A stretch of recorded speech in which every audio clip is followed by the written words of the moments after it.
Imagine you're a 12-year-old girl named Mara, living in a quiet village in Serbia in 1550. The morning mist drapes the valley like a soft veil as you sit with your mother at the loom, weaving wool into cloth. The rhythmic clack of the loom blends with the chirping of sparrows, a melody that's been the heartbeat of your life. Your father is outside, hammering nails into the barn roof, while the warm scent of fresh bread baking in the clay oven fills your home with comfort, safety, and love. This is your world, simple, familiar, and whole. Then, a sound shatters the peace. The thunder of hooves pounding the cobblestone road. Your mother's hands freeze on the loom. Her face turns ashen, her eyes wide with terror. Your father drops his hammer, and its clang echoes like a death knell. Everyone in the village knows what those hoofbeats mean. The Sultan's recruiters have come. You scramble to hide behind the mud wall of your house, your heart racing so fast it feels like it might burst. Peeking out, you see Ottoman officials dismount their horses.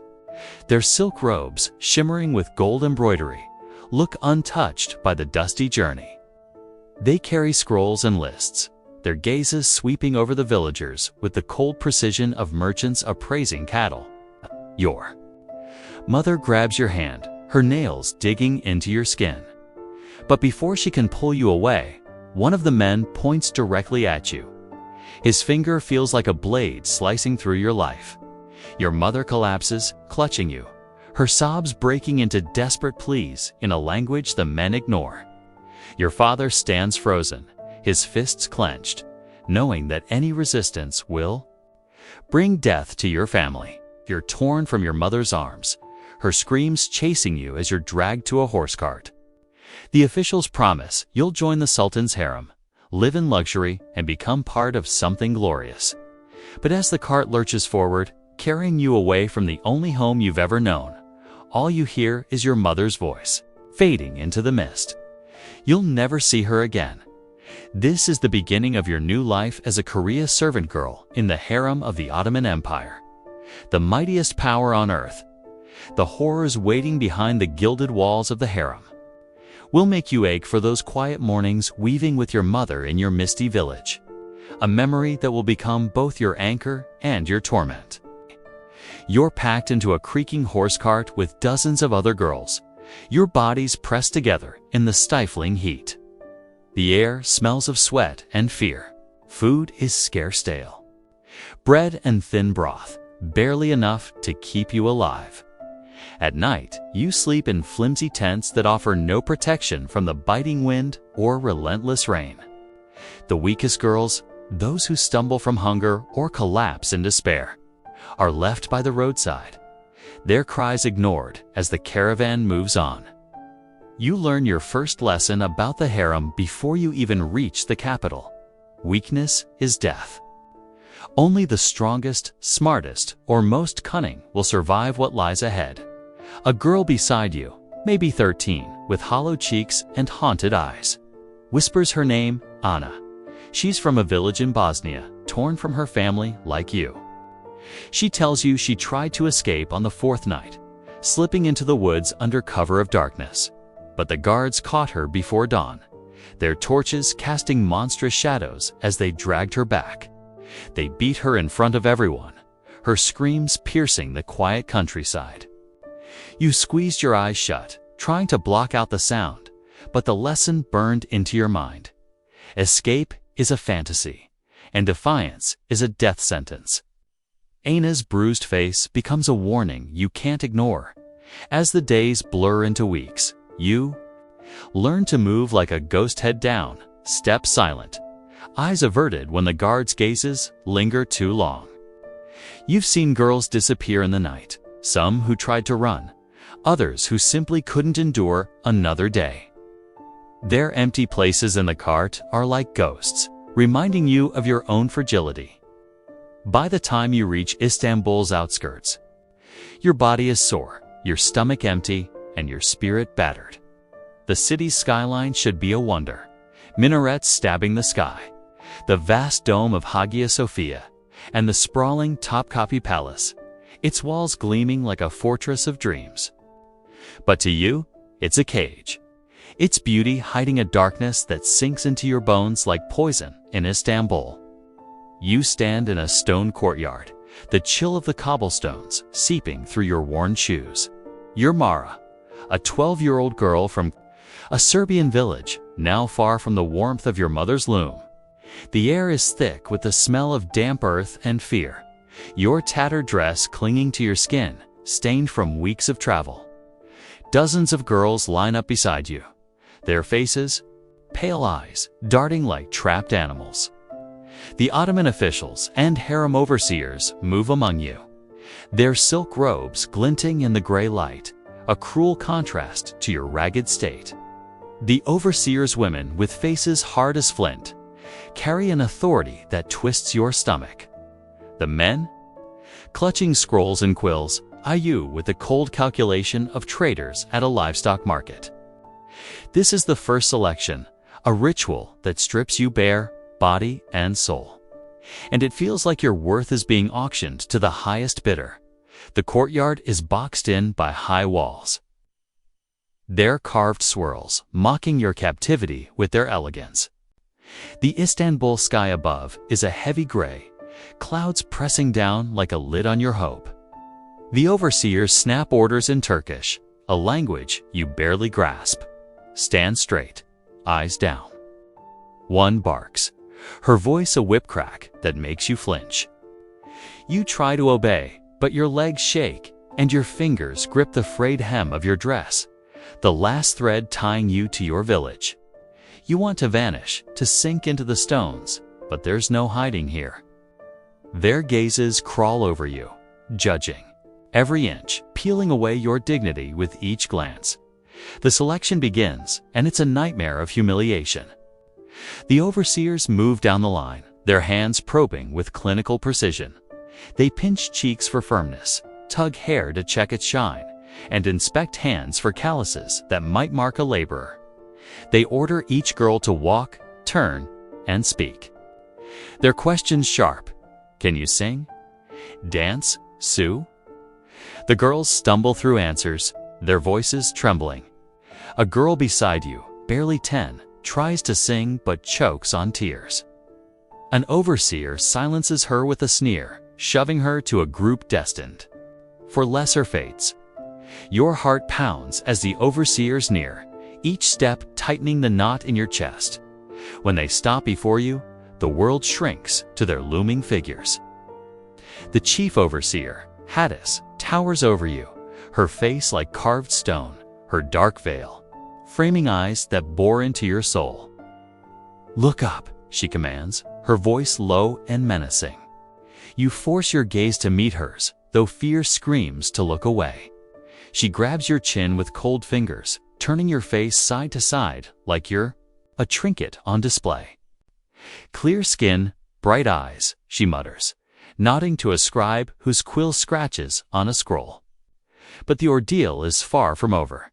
Strip Hadis orders, the word a blade through your heart. You freeze, hoping you misheard, but her eyes narrow. Remove your clothes, now. Gasps ripple through the girls, but no one dares speak. You hesitate, hands trembling over your dress's ties. The courtyard's chill, biting deeper. Do it, or the guards will. She snaps, gesturing to the armed men nearby, their spears glinting. Tears sting your eyes, but you swallow them crying. Will only mark you as weak. With shaking fingers, you untie your dress, the fabric pooling at your feet. You stand exposed, arms crossed over your chest, the air a cruel hand on your skin. The other girls look away, but the overseers show no mercy. Hatic circles you, her gaze invasive, reducing you to a collection of parts. She lifts your arms, checks your back, and kneels to inspect your legs, her fingers prodding for flaws. No scars, she notes, her tone flat. A second overseer, her cheek scarred, holds a small mirror to check your teeth, the light flashing like a taunt. The worst comes as Hadis examines every corner of your body, her hands moving with mechanical precision. She checks behind your ears, under your arms, and lifts your hair to inspect your scalp. No part of you is private, each touch a theft of your humanity. You feel like a map being drawn, every curve and mark cataloged for the Empire's use. Your mind flees to your mother's loom, its clack a faint echo. But even that memory wavers under this violation. The other girls endure the same, their soft whimpers a chorus of shame. Anna, the Bosnian girl from the journey, stands a few paces away, her face blank as they probe her. You want to reach for her, but the overseer's eyes pin you in place. When Hatta steps back, she nods to the others, their agreement silent but final. "This one for top copy," she declares, her voice a judge's verdict. The scribe adds a mark to his scroll, and you're tossed a rough gray robe, its coarse weave a mockery of the silk awaiting you. You're chosen for the Sultan's harem, one of the lucky ones, destined for top copy palace. But as you're led through a gated archway, your bare feet stumbling, you feel only dread. Hattiss's smile, sharp and satisfied, isn't kind, it's the grin of a merchant who's claimed a prize. This honor is a chain, binding you to a life you never wanted. The other girls' fates are sealed with the same cold efficiency. The less beautiful or less skilled are sorted for noblemen's homes or condemned to toil as maids, their hopes crushed. A few, too weak or defiant, are sent to unknown ends, their names erased from the scrolls. Anna is chosen for top copy too, but her empty gaze tells you she's already breaking. The courtyard, with its carved walls and judging eyes, fades as you're marched away, but the weight of this moment clings like a scar. You're no longer Mara, the girl who wove cloth under her mother's smile. You're a Kari, a cog in the Empire's machine, and the harem's horrors are only beginning. The top copy harem is a world of dizzying beauty and suffocating control. Marble hallways gleam under torchlight, intricate tiles line the walls, and gardens bloom with roses that smell of freedom you'll never taste. But this splendor is a lie, masking a prison where every step is watched. You're housed in a dormitory with dozens of other girls. Your bed, a narrow cot draped in silk that feels like a snare against your skin. Privacy is a myth. Eunuchs and female overseers patrol constantly, their footsteps echoing like a warning. Your first night, you lie awake, the darkness filled with the sounds of your new reality. Muffled sobs from homesick girls, whispers in languages you don't understand, and the creak of doors as overseers make their rounds. You clutch a small embroidered handkerchief, the last gift from your mother. Its tiny blue flowers, a fading link to home. But by morning, a sharp-eyed overseer snatches it, tossing it into a fire as punishment for clinging to the past. You're given a new names, Sanipant, ordered to forget your Christian roots. A grand ceremony marks your conversion to Islam. The words you repeat feeling like stones in your mouth. You say them to survive, but in your heart you hold tight to your mother's lullabies and your father's laughter. Fragile threads connecting you to Mara, the girl you used to be. The harem's training is relentless. You're taught to sew, sing, dance, and move with grace, each skill a tool to catch the Sultan's eye or win favor from the valid Sultan, the Sultan's mother, who rules the harem like a queen. You learn Turkish, court manners, and the art of charm, your every gesture molded to please. But this education comes at a brutal cost. The harem is a battlefield where girls compete for scraps of power in a system designed to pit them against each other. Every smile hides a knife, every kindness a calculation. You're Mara, now called Zeynep, a 12-year-old girl, barely a week into your new life in the top-copy palace harem. The dormitory is a long, shadowed room, its marble walls cold despite the flickering oil lamps casting golden pools on the floor. You sit on your narrow cot, the silk blanket feeling more like a chain than a comfort. The air is heavy with the scent of jasmine and the faint musk of too many bodies in close quarters. Around you, other girls' curries like you whisper or sob softly, their voices a low hum of fear and resignation. Your hands fidget with the edge of your plain cotton. Shift, the only clothing you're allowed as a new girl, its rough weave a constant reminder of your low status. You're still reeling from the selection in Istanbul, where you were stripped and inspected like livestock, chosen for this gilded prison. But tonight, you face your first real test, one that will carve the harem's brutal rules into your soul. The door creaks and GL enters, an older Kari whose presence shifts the room's air like a storm cloud. She's 16, her sharp eyes glinting under coal-lined lids, her lips painted a deep crimson that makes her smile both alluring and dangerous. Her silk dress, a vibrant sapphire, rustles like a snake slithering through grass as she moves toward you. The other girls fall silent, their eyes darting away as if her gaze could burn. Gil is no ordinary servant. She's a favorite of the overseers, rumored to have the ear of the valid sultan herself. Her beauty and cunning have earned her privileges. Finer clothes, a private alcove, even a silver bracelet that glints on her wrist. A rare treasure in this world of control. But her power comes at a cost, one you're about to discover. She slides onto your cot. Uninvited, her warmth too close, her perfume overwhelming. "Your new Zainab," she says, her voice honeyed but laced with menace, like poison hidden. In wine, you don't know how things work here.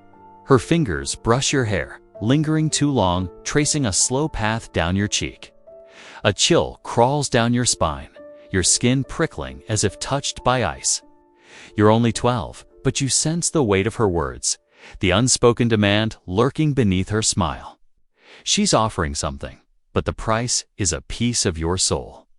"I can help you," she continues, her tone warm yet predatory. "I can introduce you to the right people, overseers, eunuchs, maybe even someone close to the sultan. I can keep Hadis and her whip off your back. But you'll need to show gratitude." Her hand rests on your shoulder now, her touch light but heavy with intent. You freeze, your breath shallow, your heart pounding so loud you're sure she can hear it.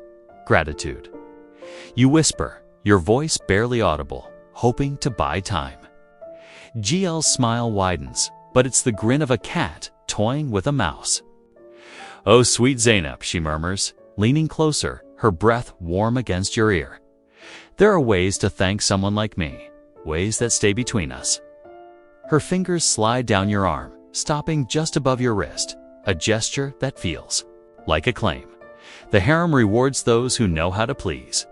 A private moment, a little closeness can open doors. You're pretty enough to catch eyes, but without my help, you'll be scrubbing floors forever, invisible, forgotten. The implication is clear. She's asking for your body. A physical exchange to seal her protection. A bargain that would bind you to her and the harem's twisted hierarchy. You're torn between fear and survival. Your mind racing, refusing her. Could mean disaster punishment from the overseers, isolation from the other girls, or worse, a life as a low-ranking drudge, forever erased from the harem's glittering promises.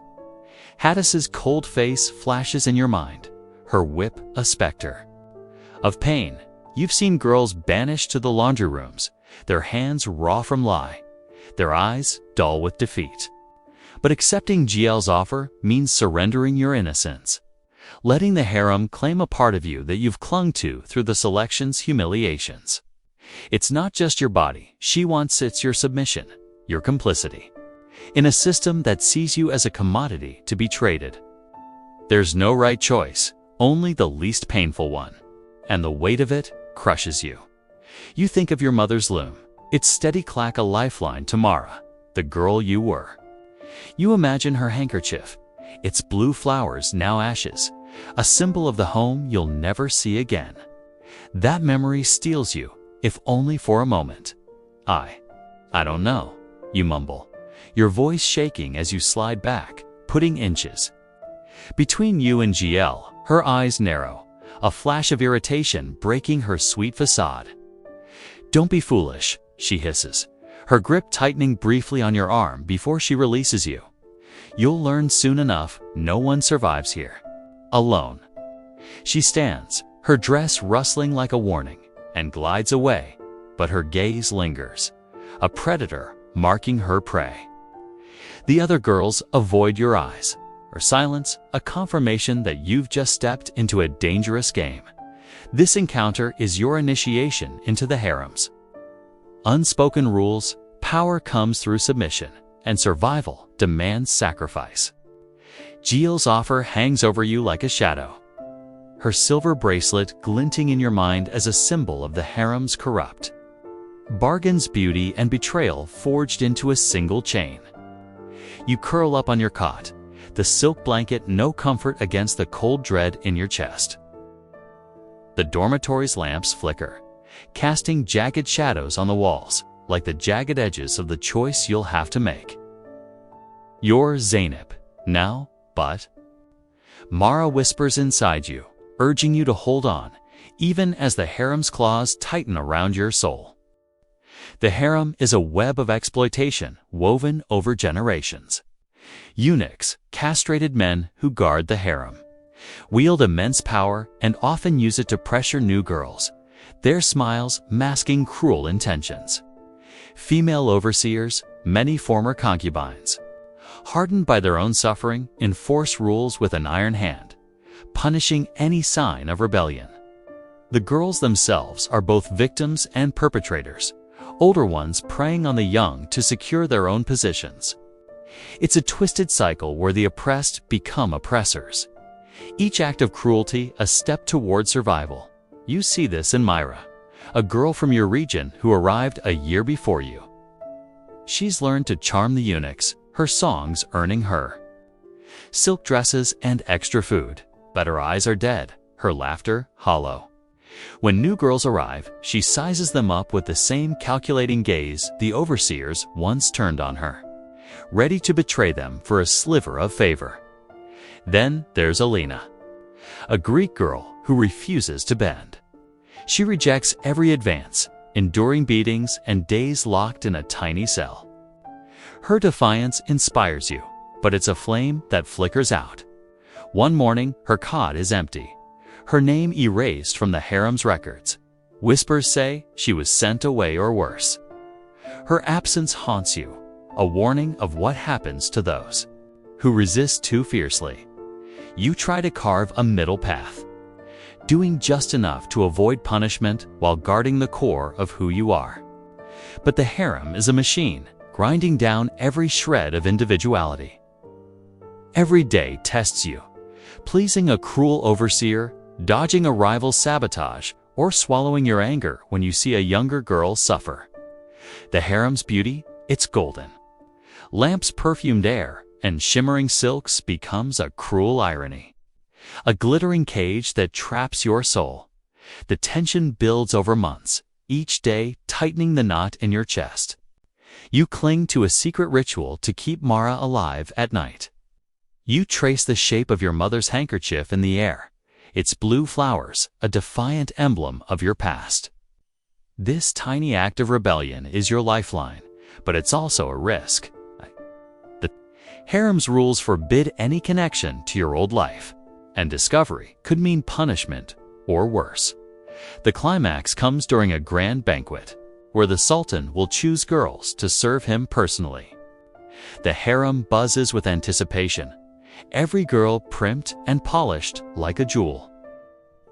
You're dressed in emerald silk, your hair braided with pearls, but the weight of the moment crushes you. To be chosen is to gain power, but lose yourself entirely. To be ignored is to fade into obscurity, a living death. As you walk through the hall, the valid Sultan's eyes lock onto you, her gaze sharp as a blade. She calls you forward, her voice dripping with authority. "Sing for us, Zeynep," she commands, a test to prove your worth. Your throat tightens. Singing means submitting fully to the harem's game, but silence could doom you. In that moment, something snaps. You think of Elena's empty cot, Myra's lifeless eyes, and your mother's fading voice. You think of the handkerchief, its blue flowers, a symbol of the girl you refuse to let die. Instead of the Turkish song you were taught, you begin to sing a Serbian lullaby, your mother's song, soft but clear. The room falls silent, the notes a rebellion that echoes off the marble walls. The valid sultan's face darkens. The eunuchs step closer, but you keep singing. Each word a defiance of the system that tried to erase you. The song ends, and the silence is deafening. The valid sultan rises, her voice icy. "You dare bring your old life here," she hisses. You're seized by guards, dragged to a dark cell barely big enough to sit in. For 3 days, you're left without food, the cold stone biting into your skin. But in that darkness, you feel a strange freedom. You sang as Mara, not Zanab, and that act, though small, broke the harem's hold on your soul. Your defiance comes at a cost. When you're released, you're demoted to a low-ranking Kuri, tasked with scrubbing floors and mending clothes. The other girls whisper about you, some with awe, others with scorn. GL, now a favored concubine, smirks as she passes, her power a reminder of what you rejected. But you carry your rebellion like a hidden flame. You etch the shape of the handkerchief into the floor with a stolen needle, a secret symbol that keeps you whole. Years pass and you survive, though the harem leaves its scars. Some girls rise to become Hasaki, favored concubines, or even valid sultan, wielding power but bound by the same chains that once held you. Others, like Myra, become enforcers of the system, perpetuating its cruelty to secure their place. You remain a shadow, neither broken nor fully tamed. Your lullaby, a story whispered among new girls as a spark of resistance. The harem's walls, now part of the Topkapi Palace Museum, stand as silent witnesses to your story, and thousands, like it, tourists marvel at the tiles and gardens, unaware of the pain woven into every stone. The blue flowers of your mother's handkerchief live on in your memory, a symbol of defiance that refuses to fade. Your act of singing, though it cost you dearly, was a crack in the empire's armor, a reminder that even in the darkest systems, the human spirit can fight to be heard. Your story isn't just a tale of suffering.